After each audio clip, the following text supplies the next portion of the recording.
Ok, on lance le recording. Et donc, on va lancer la création de projet Unreal. Donc, quand vous créez un projet Unreal, vous avez plusieurs manières de faire. Vous avez le projet Blank par défaut. Vous avez les templates. Donc, ça, je vous ai montré tout à l'heure comment vous faites pour acquérir les templates. D'ailleurs, pour ceux qui ont, ouais, vous avez les templates pour ceux qui ont installé en local. Vous avez les templates, donc template FPS, template troisième personne, template top-down. Vous avez aussi un module préfet pour faire de la réalité virtuelle. Vous avez des modules pour faire des films, parce que Unreal est de plus en plus utilisé dans le cinéma, pour faire dans le tournage de films et de séries, pour que les acteurs, en fait, le décor est généré en 3D temps réel et projeté derrière les acteurs pour qu'ils soient immergés dans le décor. Donc, par exemple, une série connue qui utilise ça, c'est The Mandalorian.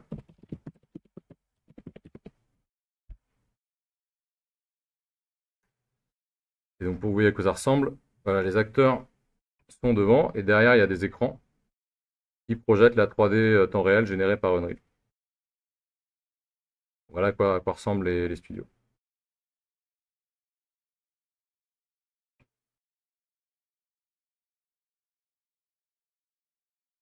On a vu que vous avez de l'ArcGIS, de la visualisation architecturale. Donc vous pouvez le faire via Twinmotion, mais vous pouvez le faire aussi directement via Unreal. Des différents modules pour faire de la visualisation de produits, donc en l'occurrence des voitures ou ce que vous voulez.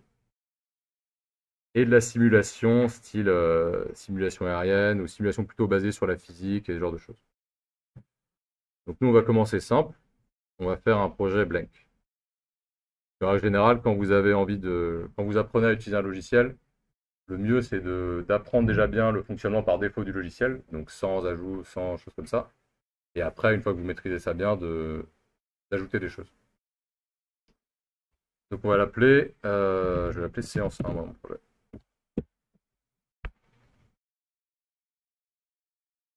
Ici, quand vous créez un projet, vous avez vous avez des réglages que vous pouvez mettre.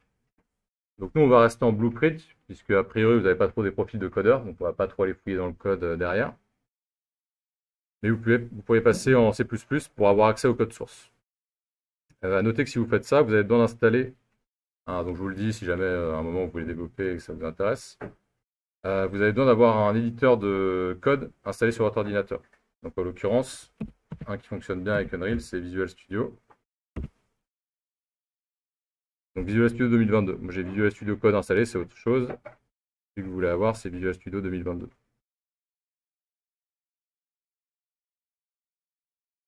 Et donc vous avez besoin d'avoir ça installé pour créer un projet C++. Vous avez différents réglages ici, desktop ou mobile. Donc ça change la qualité par défaut qui va être mise sur Unreal. Les quality presets, donc nous on va laisser par défaut pour l'instant. Est-ce que vous voulez ajouter les starter content ou non? Non, nous on va pas les utiliser. Et on va pas mettre de ray tracing puisque moi je suis sur laptop et que mon laptop va pas être capable d'assumer le ray tracing. Donc je vais vous parler un peu plus en détail de ces réglages-là. Donc je change les réglages pour target platform, desktop, mobile. Donc ça active ou désactive certaines options par défaut. D'ailleurs, si vous sélectionnez mobile, vous pouvez revenir sur l'autre en mode desktop après. Donc ce que ça change, c'est ça change le bloom activé par défaut sur les post-process. Est-ce que vous savez ce que sont les post-process en 3D, etc. Vous avez déjà entendu parler du concept ou pas? Bon, on le traitera, les post-process et post-process volume. Le post-process, c'est ce qui s'ajoute sur l'image après tous les autres calculs. Donc sur votre moteur, vous allez avoir des calculs de lumière, des calculs de texture, vous allez avoir tout un tas de calculs, des calculs de physique pour les objets qui se déplacent, etc. Et après ça, vous allez vouloir ajouter des effets, comme par exemple des effets de caméra. Par exemple, euh, ajouter des filtres de couleur, par exemple, des filtres de température, ou ajouter des effets de flou, par exemple des effets de flou comme quand vous réglez la focale sur un appareil photo. Voilà, ce genre de choses, c'est ce qui se fait avec le post-process. Donc c'est ce qui est calculé une fois que tout le reste a été calculé. Donc si vous activez le mode mobile, vous allez avoir une gestion de la transparence des objets différentes. Donc avec Separate Translucency désactivé. Vous allez avoir le motion blur qui va être désactivé par défaut. Donc ça aussi c'est du post-process.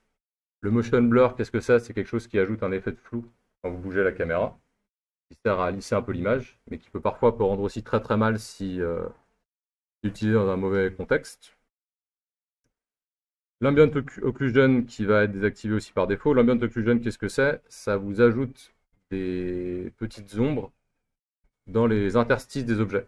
C'est-à-dire que par exemple, si vous regardez par exemple, dans la réalité, à la base de vos écrans, à la base de vos écrans là, vous avez des petites ombres très légères du fait qu'il y ait une interstice.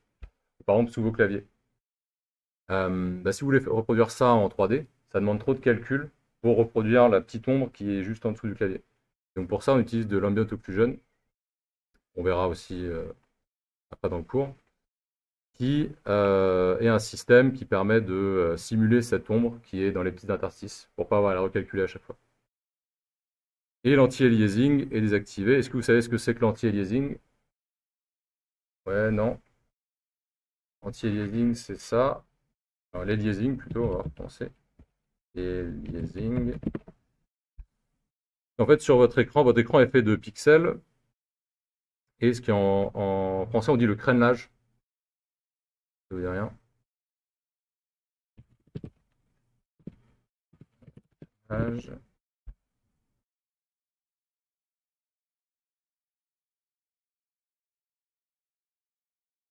Alors, vous pourrez voir de là où vous êtes.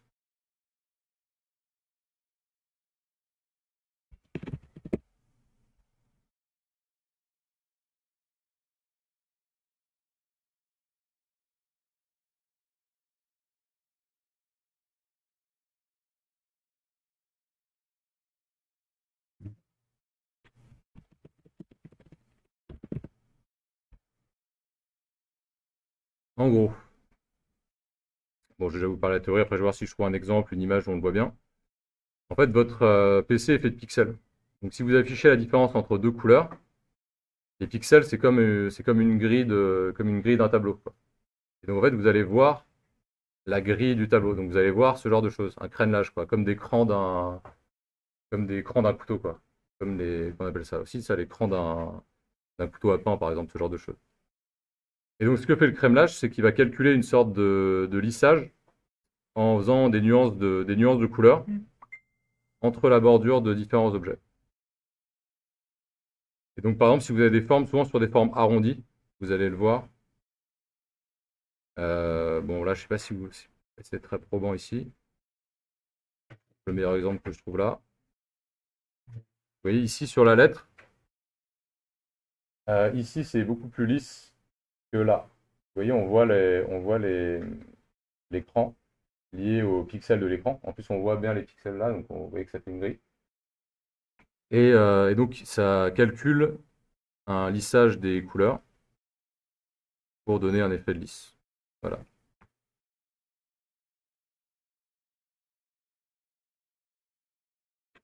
Donc ça, c'est désactivé quand vous activez le mode mobile. L'utilisation du split screen est désactivé, donc de pouvoir afficher plusieurs écrans en même temps. Et ça, c'est pour les widgets blueprint qu'on verra plus tard. Vous avez aussi différents réglages sur le Quality Preset ici, maximum ou scalable. Donc c'est à peu près la même chose, ça désactive le motion blur par défaut. L'auto-exposition est désactivée en tant que paramètre par défaut. L'exposition, c'est un terme qui existe aussi en photographie. C'est le niveau, c'est comme votre œil qui s'adapte à la luminosité d'un endroit. C'est si vous regardez une lumière, votre œil va diminuer la lumière que vous percevez. Et si vous êtes dans un endroit sombre, votre œil va mieux percevoir la lumière. Donc c'est ça l'exposition. Et aussi l'anti-aliasing. Ok, donc on va créer un projet. Donc on prend le réglage par défaut. Ouais. Ouais, je vais vous donner accès à ces notes, mais il faut que je les retravaille un peu. Et d'ailleurs, je pense que je vais leur donner accès de manière plus simple, c'est-à-dire que je vais vous demander vos adresses Google, et comme ça, vous aurez le lien directement vers le document. Ok. Et donc, on crée un projet blank avec les settings par défaut. Voilà, quand on... Enfin, vous connaissez déjà un petit peu Unreal, j'ai l'impression, mais je vais vous refaire une explication parce que je pense que je vais vous donner des petits tips sur des choses que vous ne connaissiez pas. Et donc, on va reprendre le truc un peu de zéro. Donc, on utilise un logiciel qu'on ne connaît pas. Enfin, on parle des principes qu'on ne connaît pas. Donc, on se met le truc le plus par défaut possible, blank, et les réglages par défaut.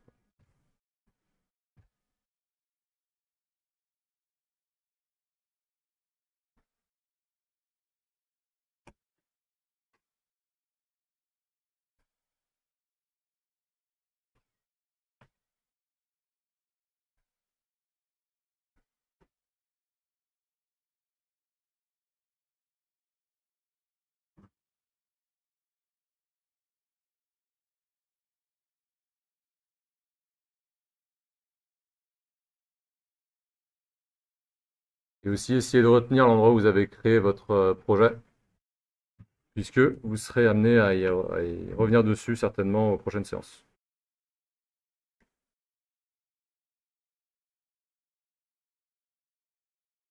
Voilà, donc tout le monde soit dessus.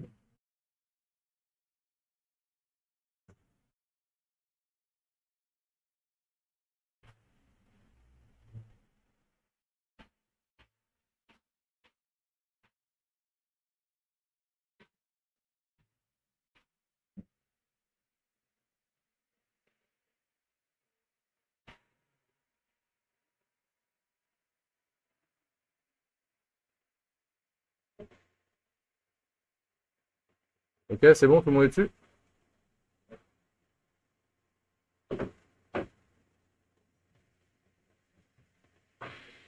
J'attends un peu, j'envoie la bague qui est encore dessus. Donc quand vous créez un projet blank, vous arrivez ici. Donc vous avez un level qui est ouvert avec un monde déjà généré. Voilà, avec un terrain déjà généré, un ciel, etc. Donc ce que vous allez commencer par faire, c'est aller, en fait, l'interface ici. Alors je ne sais pas si vous avez exactement, non, vous n'avez pas la même chose. Vous, ce que vous avez, parce que moi j'ai déjà mise comme je l'aime bien. D'ailleurs, ça c'est ouvert là. Ok. On va commencer à quelle heure déjà? À 45, c'est ça? Ok. Bon, on fera la pause à 3h40. Alors, donc moi il est déjà configuré d'une manière dont j'ai l'habitude de l'utiliser. Vous, ce que vous l'avez comme ça, normalement. Voilà, vous avez quelque chose comme ça dans tout le monde. Donc ça c'est pas mal parce que c'est assez simplifié. Mais le truc c'est qu'on va utiliser d'autres fenêtres qui ne sont pas présentes ici. Donc ce que vous allez faire, c'est que vous allez dans Windows, pardon. Puis en dessous, vous allez aller dans Load Layout. Je sais pas, vous l'avez tout en français? Ou vous l'avez en anglais? Anglais, ok, c'est bien, parfait. Et vous allez sélectionner UE4 Classic Layout. Et donc là, vous allez avoir ce que j'avais tout à l'heure. Il va être plus pratique pour ce qu'on veut faire. Moi, je vais baisser les réglages graphiques. Et d'ailleurs, bon, je vais vous donner, on peut en parler maintenant. Si vous êtes sur laptop et que vous avez des problèmes, si Unreal rame beaucoup, etc., vous pouvez aller ici dans Settings, Engine Scalability Settings, et vous pouvez baisser la qualité graphique sur lequel tourne le moteur. Donc moi, je vais mettre en low. Je suis sur un petit laptop là, donc je vais mettre en low. Peut-être que je passe en medium si j'ai besoin de visualiser certaines choses. Comme ça évite que mon moteur soit trop, que mon PC soit trop utilisé. Et pareil, vous pouvez changer ici avec Material Quality Level. Vous pouvez mettre les matériaux en low.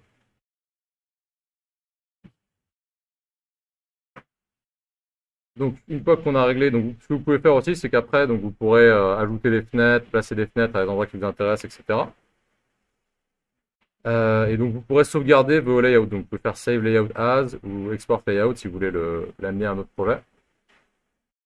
Qui peut être utile si vous avez trouvé un layout qui vous plaît bien, c'est-à-dire une disposition des fenêtres qui vous plaît bien, et que vous voulez les réutiliser après.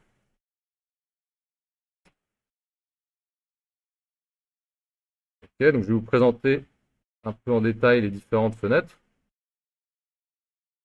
On va commencer avec la fenêtre que vous avez là, le viewport.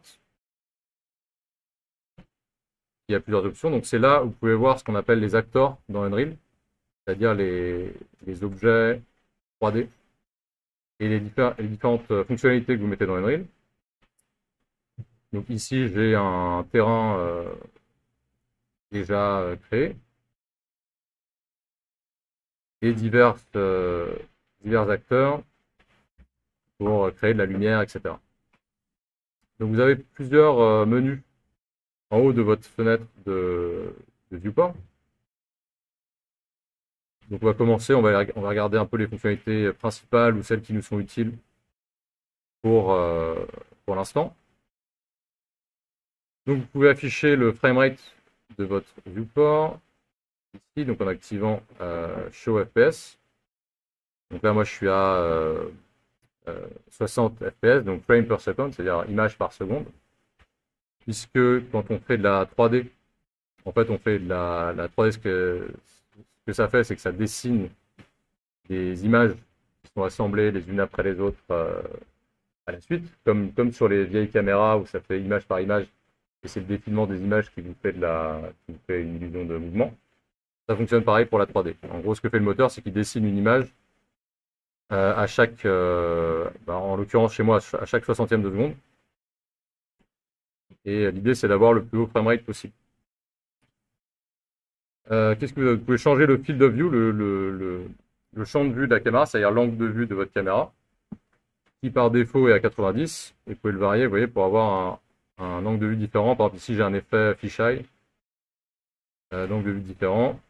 Ou alors, au contraire, avoir un effet, on dit plus orthogonal.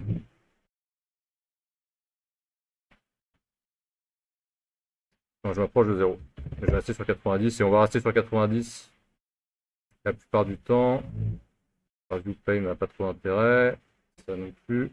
Game View, ça c'est assez pratique. Vous pouvez l'activer ici. Alors je vais vous montrer une situation où on le voit bien. Ou avec G, ou avec la touche G. Ça c'est assez pratique quand vous développez dans Unreal, puisque très vite vous allez avoir beaucoup d'acteurs dans Unreal. Et donc les acteurs, ça peut être soit des objets 3D, soit c'est représenté ici par des widgets. Et quand vous avez beaucoup, vous ne pouvez pas bien voir votre scène. Et donc vous faites G et ça cache toutes les widgets et ça vous affiche votre scène telle qu'elle serait affichée normalement en jeu. Donc ça, vous allez beaucoup l'utiliser ce raccourci.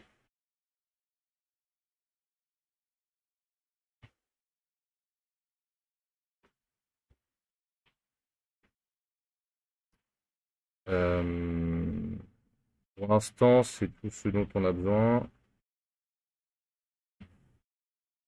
Oui, pour l'instant, c'est tout ce qui nous intéresse ici. Pareil, si vous voulez placer, après, donc sur le menu d'après, si vous voulez placer des objets de manière très précise dans votre scène, donc je vais vous prendre un exemple pour vous montrer en même temps. Donc à gauche, vous avez la fenêtre Place Actors, où vous avez les acteurs principaux généralement utilisés dans Unreal. Et donc vous avez ici accès aux acteurs. Et c'est un peu une boîte à outils d'acteurs que vous utilisez fréquemment. Pour les utiliser, c'est très simple. Vous en sélectionnez un et vous faites un drag drop. Donc ici, vous avez par exemple, je vais faire ça avec un cube, donc vous faites un drag drop ici. Et vous pouvez placer un cube dans votre scène. Et donc si mon cube, je veux le placer précisément, donc ici, je peux le placer comme ça, mais si je voulais vraiment le placer précisément et avoir une vue, donc ici, je peux le faire comme ça, mais c'est un peu, comment dire, c'est un peu au jugé. Je peux utiliser ces vues-là.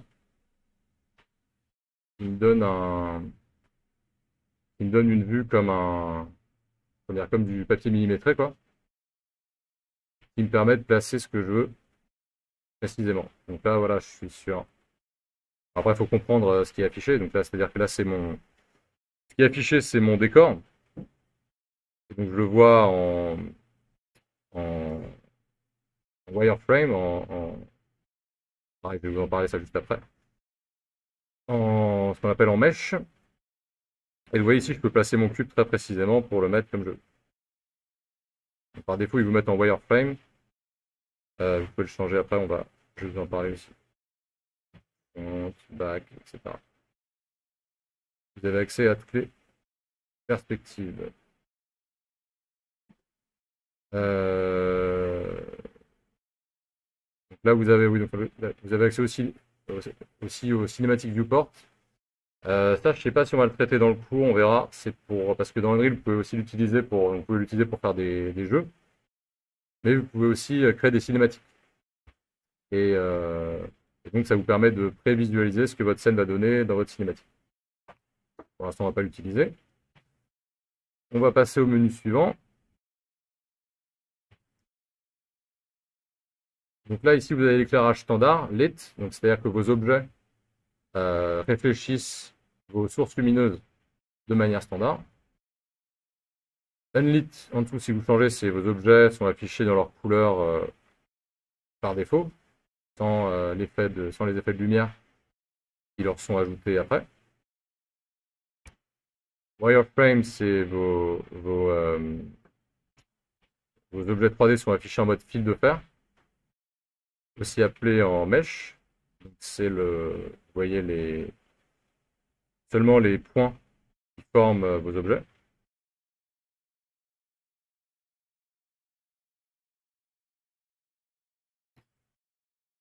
Celui-là, on va pas le regarder pour l'instant.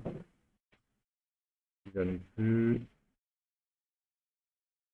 Reflection, ça vous permet de visualiser seulement les réflexions de votre scène. Donc, vous pouvez voir quels objets réfléchissent la lumière.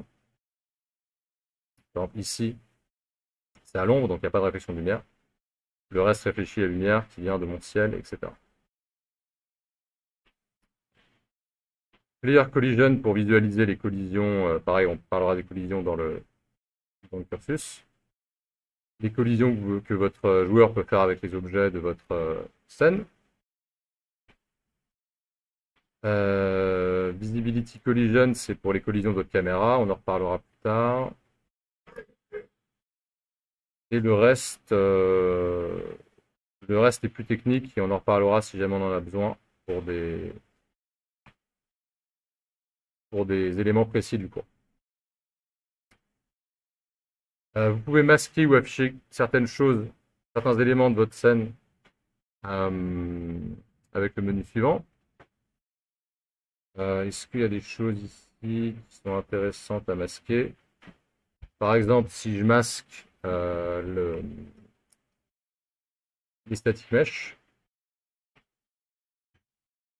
il y avait un static mesh ici que j'avais passé, mon cube était un static mesh. Et donc, si je le masque, ça va ne plus m'afficher tous les static mesh de ma scène. Ça vous permet de cacher ou non certains objets si vous cherchez des objets précis, ou si vous voulez analyser des objets précis dans votre scène. Est-ce qu'il y en a d'autres qui sont intéressants pour l'instant? L'atmosphère, ici j'ai une scale atmosphère, je vous en parlerai tout à l'heure. Mon atmosphère ici, je peux la cacher, l'afficher. Anti-aliasing, on l'avait vu tout à l'heure. Donc là, si vous voyez bien, vous voyez que c'est un peu flouté, lissé sur les montagnes au fond. Et si je désactive l'anti-aliasing, ça devient plus sharp, plus, comment dire, aiguisé, on peut dire, c'est plus, sharp, quoi. Et si je fais anti-aliasing, ça devient lissé. Donc ça me permet de voir ou non l'anti-aliasing qui est activé dans ma scène. Est-ce qu'il y a d'autres choses intéressantes? Bon, les nuages, ça pareil, il y a des nuages qui sont déjà mis dans notre scène, on verra comment les mettre. Ça va les afficher, de les masquer. Ici, voilà, tout un tas d'éléments. Ici, vous avez Scalability. Donc tout à l'heure, je vous l'ai montré via ce menu-là. Engine Scalability Setting, mais vous pouvez aussi le modifier ici. pour monter ou baisser la qualité de l'affichage, avec aussi la baisse de performance qui va avec. Et ici, vous avez tout ce qui est lié à la manipulation de vos objets et de votre caméra dans Unreal. Voilà, je peux vous montrer ici. Donc, cette option-là qui sert juste à sélectionner des objets sans pouvoir leur appliquer de transformation, c'est-à-dire les déplacer, les, les tourner ou leur faire grandir ou diminuer d'échelle. Ici, c'est pour avoir le widget qui vous permet de les déplacer en translation, comme ceci. Donc, sur les trois axes. Ou d'ailleurs, vous pouvez les déplacer sur des plans. Si vous sélectionnez, vous voyez ici, il y a un petit rectangle sur chacune des faces. Donc, vous voyez que ça illumine les deux flèches. Et ça vous permet de déplacer votre objet sur un plan.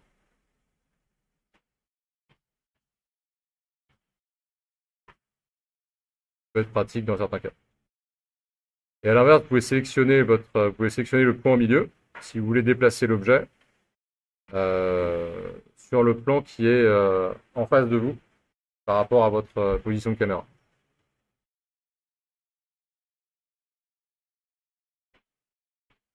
Vous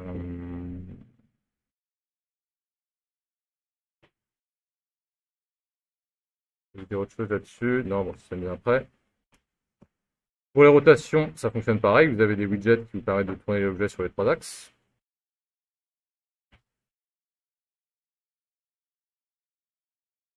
Ah oui, je ne vous ai pas parlé des mouvements dans le viewport d'Unreal à la souris. Donc, si jamais vous ne connaissez pas, vous maintenez le clic pour glisser sur le plan qui vous est horizontal. Donc le clic gauche pour se déplacer comme ça. Le clic droit pour la rotation. Et le clic du milieu pour vous déplacer sur le plan qui vous est perpendiculaire.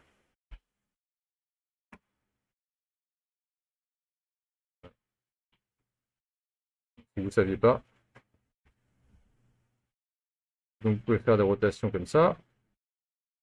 Vous pouvez faire des mises à l'échelle qui fonctionnent un peu pareil que les translations. Donc, vous pouvez augmenter l'échelle des objets sur chacun des axes. Ou pareil, en sélectionnant le triangle qui est au milieu, augmenter l'échelle simplement sur deux axes. Par exemple, si je veux faire un mur, ou si je veux faire un sol. J'ai sélectionné tout. Voilà, par exemple.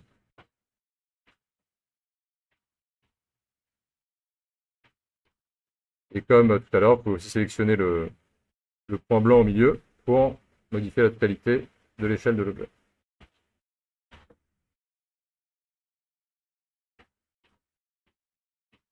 Donc vous avez des transformes d'objets locales et du monde.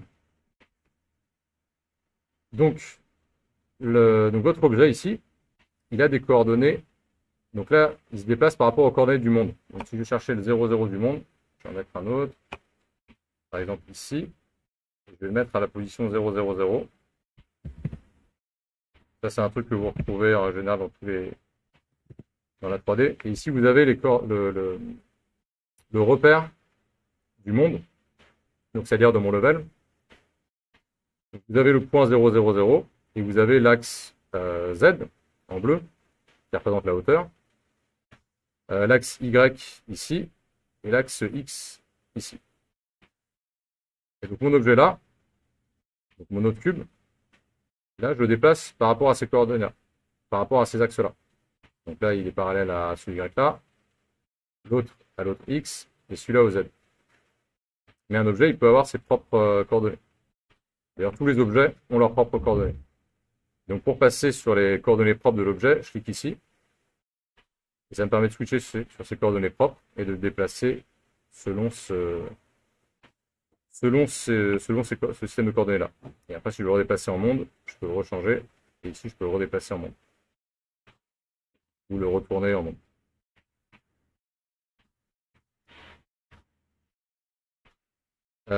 Pour le snap, à la surface.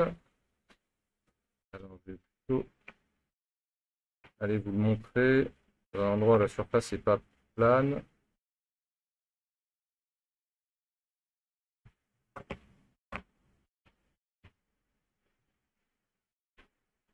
Voilà, par exemple, si je vais ici.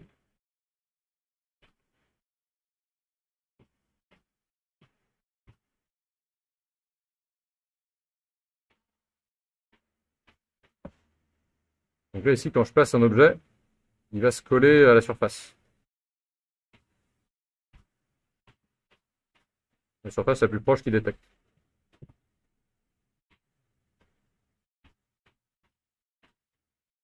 Ici, ce que je peux faire, c'est que je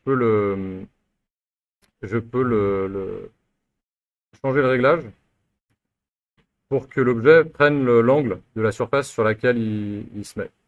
Donc là, je pense que c'est coordonnées locales. Il s'est mis sur la surface. Alors si je désactive ça, il va se mettre en perpendiculaire. Enfin, non, justement, ici, il est en perpendiculaire. Et ici, il est selon le plan du monde. OK. Pour le déplacement en translation, ce que vous avez ici, je vais retourner sur l'autre.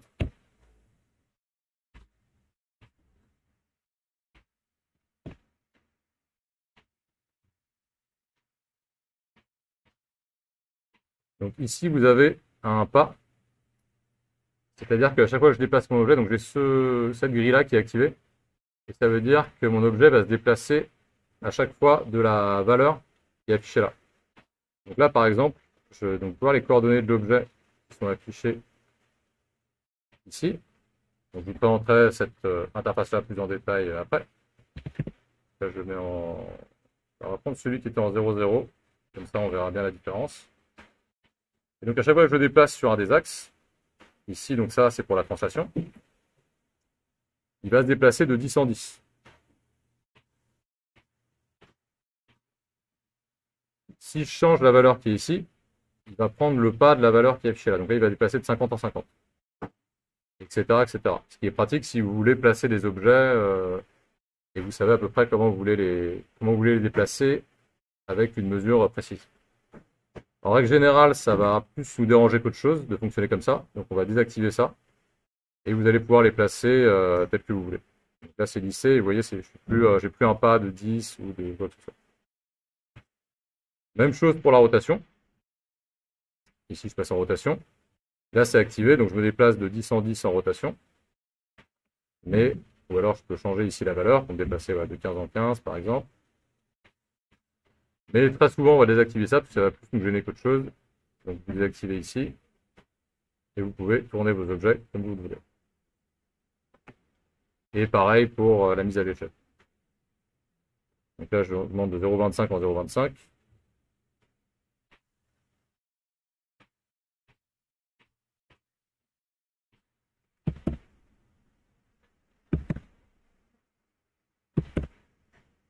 Mais je vais très souvent avoir envie d'avoir un truc lissé pour tester ou le faire. Voilà. Ok. Qu'est-ce que j'ai d'autre là? Pour le mouvement de la caméra, ici, vous pouvez changer la vitesse de votre caméra en jouant sur ce réglage. Et vous pouvez changer aussi le multiplicateur. Donc en général, 1, c'est vrai que c'est un peu faible le multiplicateur. Je vais vous mettre sur 3 par exemple. Et vous voyez ici, par exemple, j'ai une très grande scène. Donc je vais avoir envie de me déplacer très très vite dans la scène. Donc changer le multiplicateur de la caméra, c'est pratique pour naviguer dans vos levels si vous avez si vous avez de très grands levels. Vous voyez ici, je vais là, je veux me déplacer de manière rapide pour observer. Et après, je suis là, donc là, ici, je vais vouloir avoir un contrôle beaucoup plus fin. Et donc, je vais vouloir passer à 1 ou à 3 pour pouvoir me déplacer dans une scène plus petite. Vous pouvez aussi afficher plusieurs viewports en même temps. Vous cliquez là, et vous avez 4 viewports. Sauf que le souci ici, c'est que j'ai un souci d'affichage lié au fait que mon PC galère un peu. Enfin bref, vous pouvez en avoir plusieurs. Et vous pouvez régler les réglages de chacun. Comme ça, vous pouvez visualiser vos scènes. Par exemple, ici, je vais regarder le wireframe de ma scène.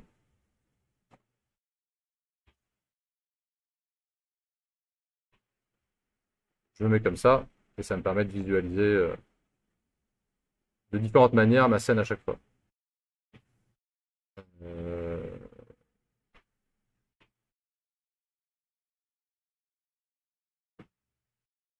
voilà, vous pouvez régler chacun des affichages. Et vous, pour sélectionner l'affichage sur lequel vous restez, vous sélectionnez un des rectangles ici, et ça va vous affiche celui-là. Par exemple, si j'ai envie de passer sur celui-là, je vais là. Après, si je suis switché sur un autre, je vais sur celui-là. Voilà pour le viewport.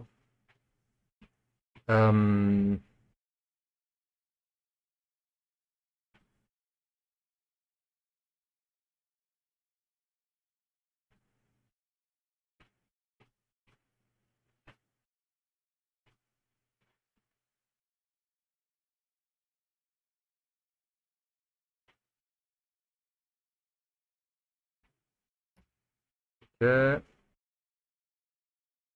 Écoutez, on va créer un nouveau level.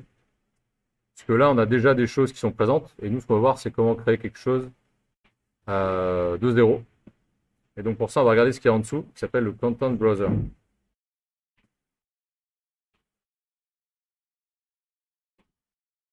Donc, vous, normalement, vous n'avez pas la même chose que moi ici. Vous n'avez pas tout activé. Donc, en gros, le Content Browser, ce que vous avez en dessous, qu'est-ce que c'est? Ça vous montre les assets et le dossier de votre projet Unreal. Donc ça correspond, si je regarde mon projet Unreal sur mon PC, ça correspond à ça. Donc là, je suis dans Unreal Project, séance 1, c'est mon projet. Ça correspond à ce dossier-là, Content. Et ici, j'ai ce que j'ai là-dedans, dans Content. Sauf que vous pouvez afficher du contenu en plus ici. Si vous allez dans Settings et activer tout. Activez tout ce que vous pouvez ici, sauf Thumbnail Edit Mode. Donc, mettez-vous sur le même réglage que moi. Alors, je ne sais pas si vous pouvez le voir là.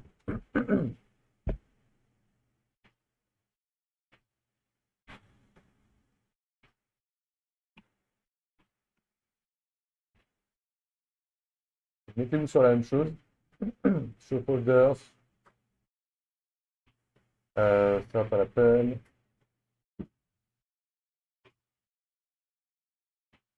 Mettez-vous sur le même réglage que moi là.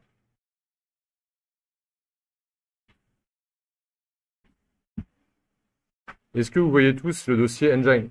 Donc vous mettez sur All ici. Donc là ici vous avez votre arborescence de fichiers. Est-ce que vous voyez le dossier Engine tous? Ouais, c'est bon. Donc le dossier Engine, qu'est-ce que c'est? C'est les assets qui ne sont pas ceux que vous avez ajoutés vous-même ou créés vous-même dans Unreal, mais qui sont ceux qui sont présents par défaut dans le moteur d'Unreal. C'est assez utile de comprendre ça, parce que par exemple, si vous arrivez ici, vous avez ce level-là qui est ouvert, vous ne savez pas d'où il sort ce level. Il n'est pas dans votre projet, puisque si vous regardez dans Content, vous n'avez rien. Et donc il est en fait dans Engine. Donc on va regarder le level, et ça va nous donner l'opportunité de tester ça, c'est les filtres. Donc pour rechercher des assets dans votre arborescence de fichiers, un truc qui est très pratique à utiliser et qui va vous faire gagner énormément de temps, c'est d'utiliser les filtres ici. Donc avec ce bouton-là. Et là, nous, on veut chercher un level. Donc on veut trouver d'où sort ce level-là qui nous ouvre par défaut quand on crée un projet blank d'Unreal. Et donc vous ajoutez level à vos filtres. Et donc là, si je suis dans All ou alors dans Engine, il va m'afficher tous les levels présents par défaut dans mon moteur Unreal. Pour activer ou désactiver les filtres, vous pouvez simplement cliquer dessus.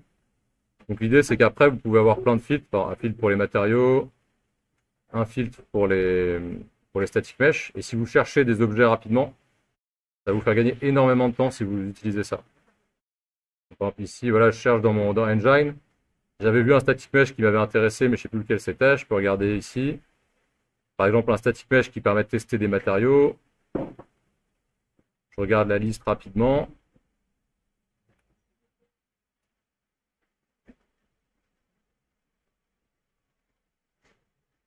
Et je le trouve là. Et ça m'évite d'avoir à parcourir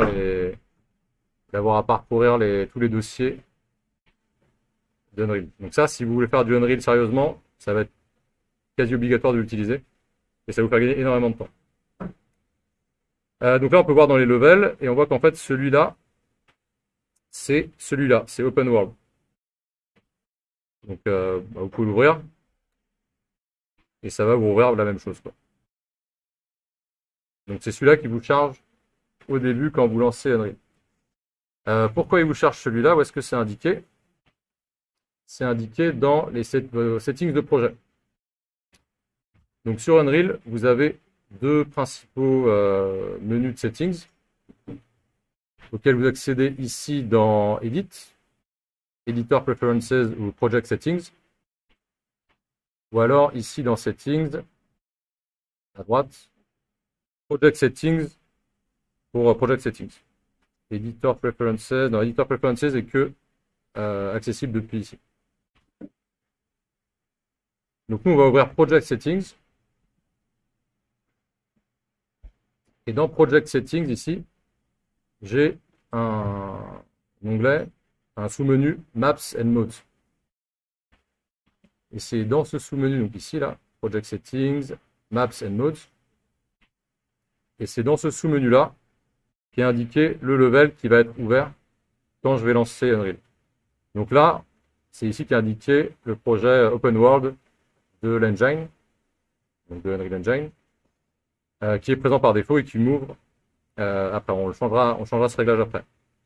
Et en dessous, donc là c'est Editor Startup Map, c'est quand vous ouvrez l'éditeur, et en dessous il y a Game Default Map, et c'est le level qui va être ouvert quand vous allez packager votre jeu, et qui va être le premier level de votre jeu, en fait. Le level par lequel votre jeu va s'ouvrir. Donc on reviendra sur ces réglages plus tard. Pour l'instant, on va créer notre premier asset dans Content. Vous créez un dossier Maps, comme ça, à la racine du dossier Content.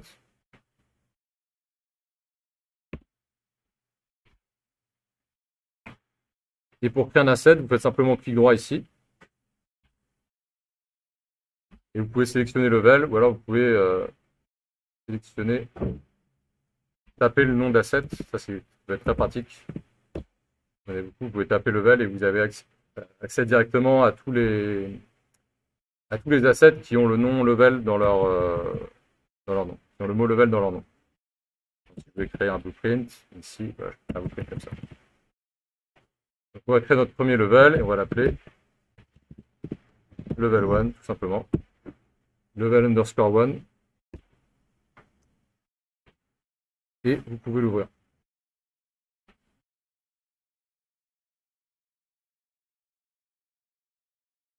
Donc quand vous créez un nouveau level comme ça, contrairement à tout à l'heure où on avait déjà des choses, là on voit rien. On n'a que dalle. Donc par exemple si j'ai envie d'ajouter un cube à ce level, donc je vais drag drop un cube ici par rapport à mon menu Place Actors. Donc je vois que mon cube est surligné en mode il est sélectionné, mais je vois que dalle en fait. Tout est noir. Pourquoi tout est noir? Parce que j'ai pas de lumière dans ma scène. Donc j'ai ajouté un acteur cube qui est présent, mais il n'est pas illuminé. Donc il faut que j'ajoute un acteur qui va me permettre de voir mon cube, donc qui va être une source de lumière. Donc vous allez ici dans Lights et vous ajoutez une Directional Light.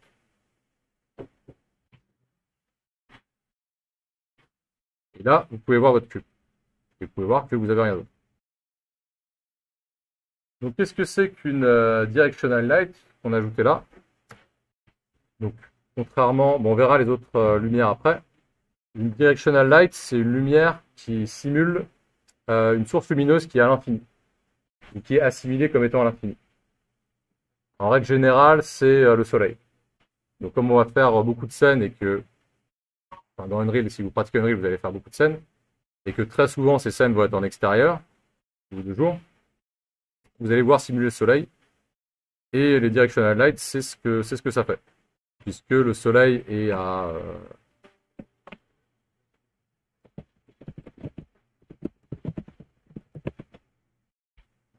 150 millions de kilomètres de la Terre. Et donc sur les calculs graphiques que vous faites en 3D, dans les lumières directionnelles, c'est assimilé à une source à l'infini. Quand on dit OK, 150 millions, on considère que c'est l'infini. Quand on est du point de vue de quelqu'un qui est sur Terre. On voit que nos cubes et notre directional light, quand on les sélectionne, ils sont aussi présents à droite, dans le menu qui s'appelle l'outliner. Donc l'outliner, c'est là où vous avez tous vos acteurs, et vous pouvez les sélectionner, tous vos acteurs de projet Unreal. Pour zoomer sur un projet, sur un acteur de votre scène, si vous êtes loin, simplement vous double-cliquez dessus, et ça va vous zoomer dessus. Et on reviendra un peu plus tard sur l'outliner.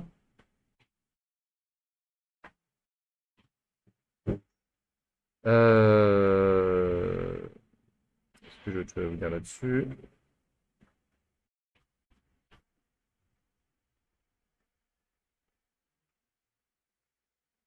Ouais, je vous en parlerai après quand on aura plus de choses dans l'outliner.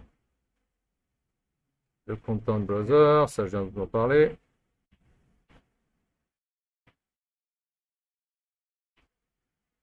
La fenêtre Place Actor, c'est bon. Et on va voir les lumières dans Unreal. Donc ce qu'on va faire, c'est qu'on va vouloir faire une sorte de sol avec un autre cube. Un raccourci assez pratique dans Unreal si vous voulez dupliquer les objets rapidement. Si vous faites Alt et vous appliquez une transformation à votre objet. Et ça duplique n'importe quel objet que vous ayez. Par exemple, même ici, ma Directional Light, je peux la dupliquer comme ça. Donc vous maintenez Alt et vous faites une transformation. Ça marche aussi sur la rotation.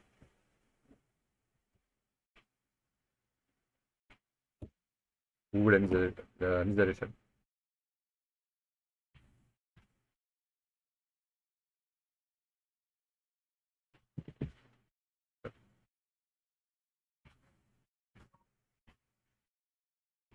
Ah non, peut-être pas sur la mise à l'échelle. Regardez. Alt. Non, autant pour moi, pas sur la mise à l'échelle. Juste sur la translation et la rotation. On va faire une sorte de sol pour un peu visualiser nos lumières. Et donc, on va mettre une échelle à notre objet de telle manière à ce qu'il soit plat. Donc, pour l'instant, on le manipule avec les widgets.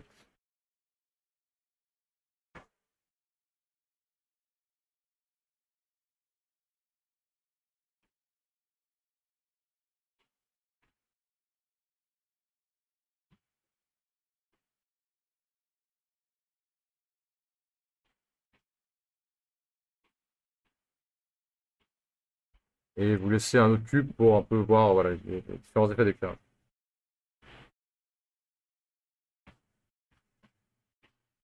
Alors ben, on va regarder. Donc on avait une directional light ici. On va ajouter une point light. Donc en règle générale, dans la 3D, vous avez trois grands types de lumière. Les directional light, les point light et les spotlight. Et après d'autres plus spécifiques qui existent. Donc on va mettre une point light, une directional light et une spotlight. On va regarder un peu comment elle fonctionne. Donc pour cacher ma directional light, si j'ai envie de voir un peu mieux comment fonctionne ma spotlight et ma point light, vous pouvez cliquer sur le petit œil ici dans l'outliner et ça va vous masquer les objets qui ont l'œil fermé. Donc là pareil, mes cubes, si je veux plus les afficher, je peux aussi les masquer comme ça. Ça vous permet de masquer un peu ce que vous voulez.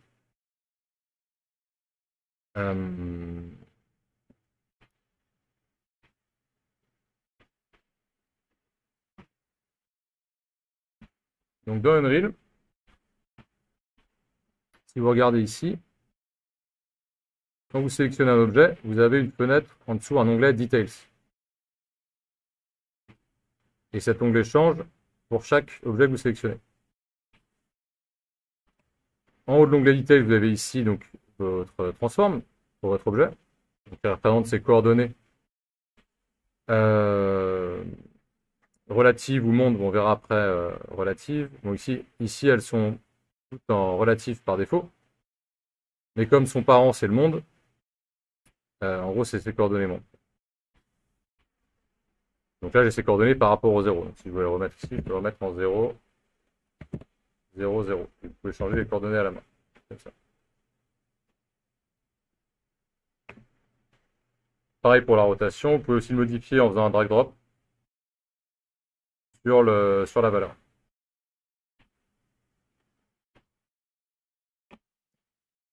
Et même chose pour le scale. Et en dessous, vous avez ici un réglage qui s'appelle Mobility. Donc vous avez différents réglages pour celui-là. Vous avez Movable, Stationary ou Static. Pour vos objets, vos cubes, et même chose pour vos lumières. Vous avez Static, Movable et Stationary. Les cubes que vous avez posés, par défaut, ils étaient en statique. Puisque pour Unreal, quand vous mettez un cube comme ça, il considère que c'est du décor, donc ça va être un objet statique. Et vos lumières, elles étaient en stationnaire. Donc qu'est-ce que ça veut dire? Static, Movable et Stationary. Donc les lumières statiques d'Unreal ne peuvent éclairer que les objets statiques. Les lumières stationnaires ne peuvent pas bouger elles-mêmes. Donc les lumières statiques ne peuvent pas bouger elles-mêmes et ne peuvent éclairer que des objets qui sont statiques. Ils ne peuvent pas bouger eux-mêmes non plus. Les lumières stationnaires ne peuvent pas bouger elles-mêmes, mais elles peuvent éclairer des objets qui, eux, peuvent bouger. Je vais vous montrer un exemple tout à l'heure. Et les objets, les lumières movable, elles peuvent bouger dans vos scènes et peuvent éclairer tous les types d'objets. Donc par exemple,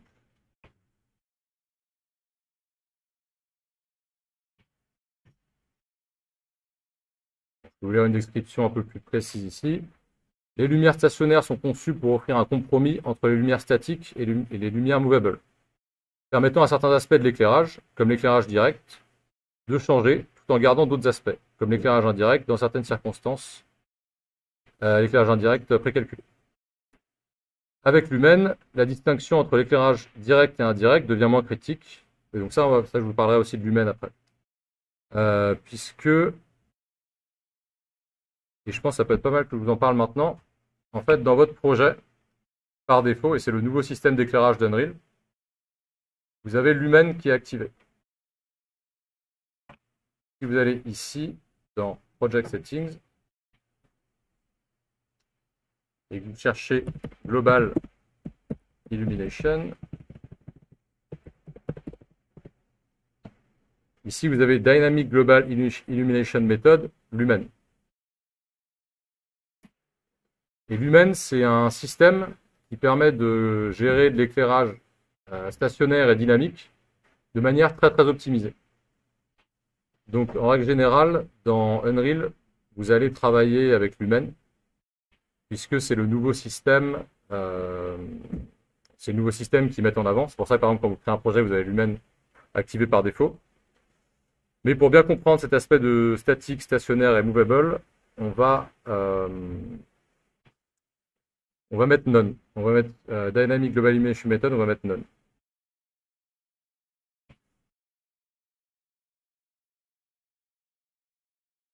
Est-ce que je vais avoir besoin... Regardez s'il me demande de redémarrer le projet ou pas.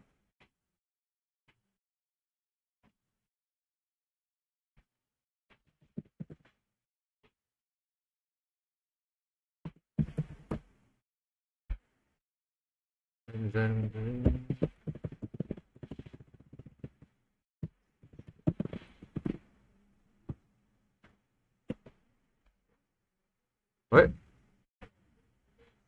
Ouais, je finis juste là-dessus et après on se pause.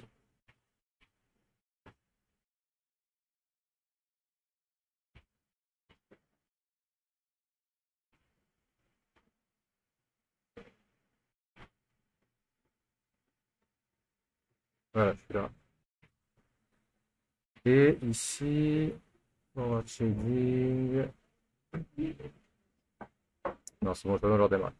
Ok, bah, je vais vous montrer ça après la pause. Vous pouvez aller en pause. Donc on dit un quart d'heure, 20 minutes pour la pause. Ça vous va?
Ouais.